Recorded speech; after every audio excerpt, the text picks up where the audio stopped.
Tuan-tuan dan puan yang amat dihormati sekalian, setelah beberapa hari selepas pilihan raya negeri, ada parti yang kecewa kalah, ada parti yang menang besar.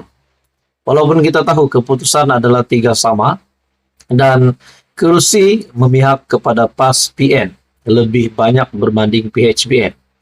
Akhirnya persoalan-persoalan yang timbul hari demi hari, bahkan baru saja sehari selesainya PRN, berlabuh tirai PRN, baru sehari sudah ada spekulasi dibuat. UMNO patut keluar kerajaan, Zahid Hamidi patut letak jawatan. Bahkan ada kepimpinan UMNO sendiri pun menyatakan UMNO tidak sepatutnya keluar kerajaan perpaduan, terus kekal.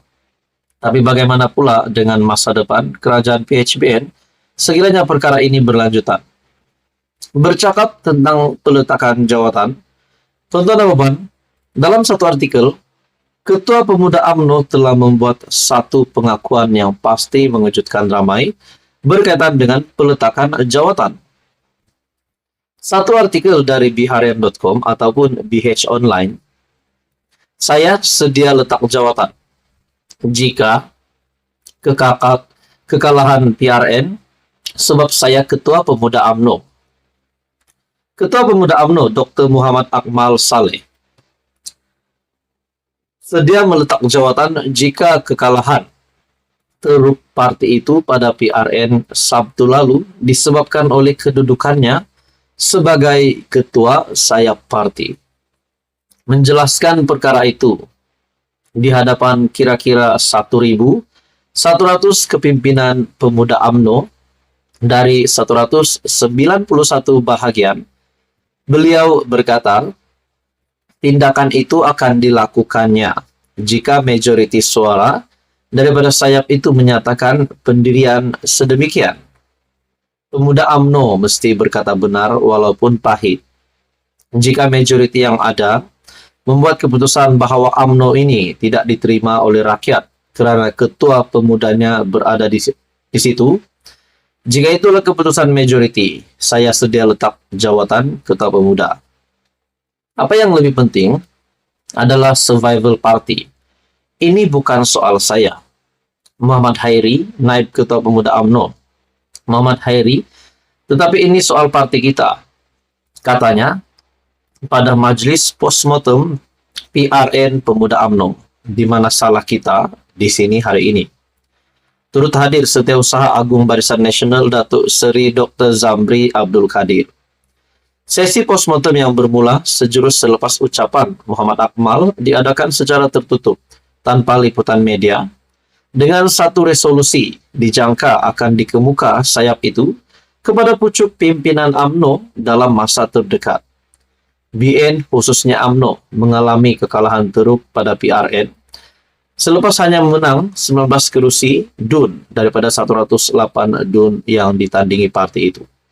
Nah, saudara-saudara, akhirnya Ketua Pemuda UMNO menyatakan kesediaan untuk meletakkan jawatan. Nah, di sini saudara-saudara, kita dapat bezakan, adakah sekiranya seperti yang pernah berlaku dulu, PRN Johor dan Melaka yang menyebut nama Muhyiddin. Kita juga tahu Muhyiddin Yassin setelah kekalahan BN dan juga PH pada PRN kali ini, di mana dimenangi, kerusi yang banyak dimenangi adalah PAS PN, Muhyiddin telah menggesa Anwar dan Zahid untuk meletakkan jawatan. Lalu, Muhyiddin Yassin sendiri menerima satu respon pandangan dari kepimpinan parti kerajaan, di mana adakah Muhyiddin Yassin meletakkan jawatan selepas PN kalah di Johor. Nah, jadi kita melihat pula dari sudut Ketua Pemuda UMNO, beliau berkata, saya sedia letak jawatan jika kekalahan PRN sebab saya Ketua Pemuda UMNO. Saudara-saudara, menurut Anda, apa komen Anda? Teruskan bersama di dalam channel ini untuk info yang seterusnya. Hai, hello. Selamat datang ke channel Vels Lifestyle. Terima kasih karena masih setia di dalam channel ini. Saudara-saudara, sebelum ini saya ada membuat ulasan. Saya mengambil maklumat dari sumber-sumber pemerhati politik yang lain berkenaan dengan riwayat Tun Mahathir sudah tamat. Bukan riwayatnya tetapi riwayat dalam politik. Setelah baru-baru ini PAS PN dilihat mampu untuk memenangi banyak kerusi tanpa ada Mahathir pun, adakah Mahathir masih relevan untuk diterima dalam gabungan PN? Ada juga kata setelah kalah pada PRU15, Mahathir patut rehat saja. Dan kita juga pernah dikejutkan sebelum ini berkaitan dengan satu proyek ataupun isu yang melibatkan dana RM 200 juta lebih yang saya rasa melibatkan SPRM, di mana proyek ataupun rasuah RM 200 juta ini melibatkan nama Mahathir dan juga anak ketiganya, Mukris Mahathir.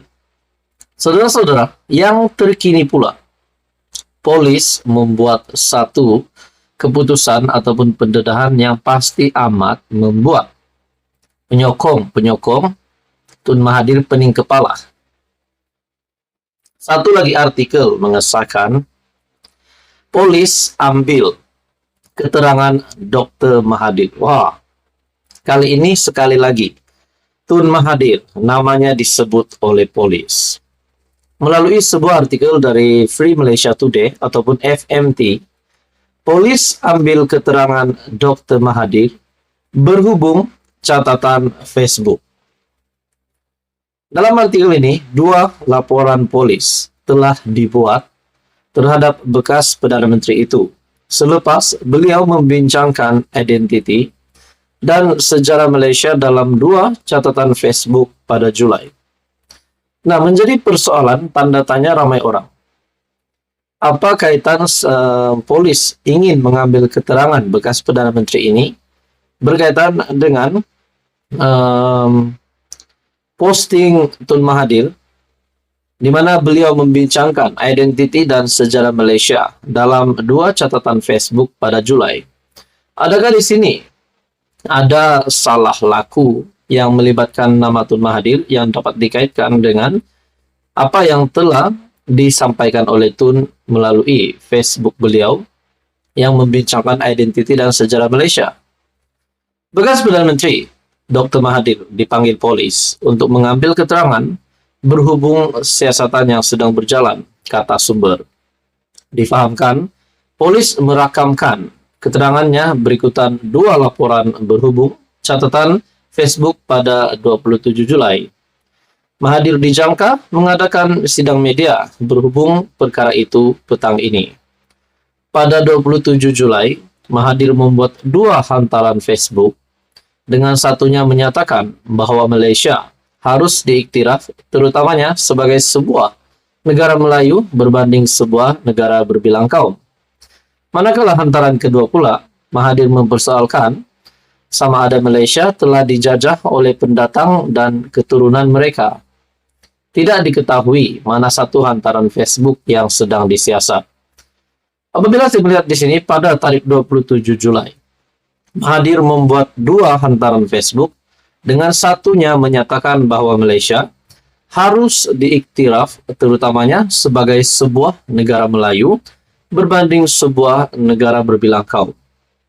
Menurut Anda, tuan-tuan dan puan, saudara-saudara yang amat dihormati sekalian, adakah apa yang dinyatakan Tun Mahathir ini kita dapat sokong, ataupun kita tidak sokong, ataupun kita kekal neutral, tidak tahu mau menyokong sama ada Malaysia harus diiktiraf terutamanya sebagai sebuah negara Melayu ataupun sebuah negara berbilang kaum?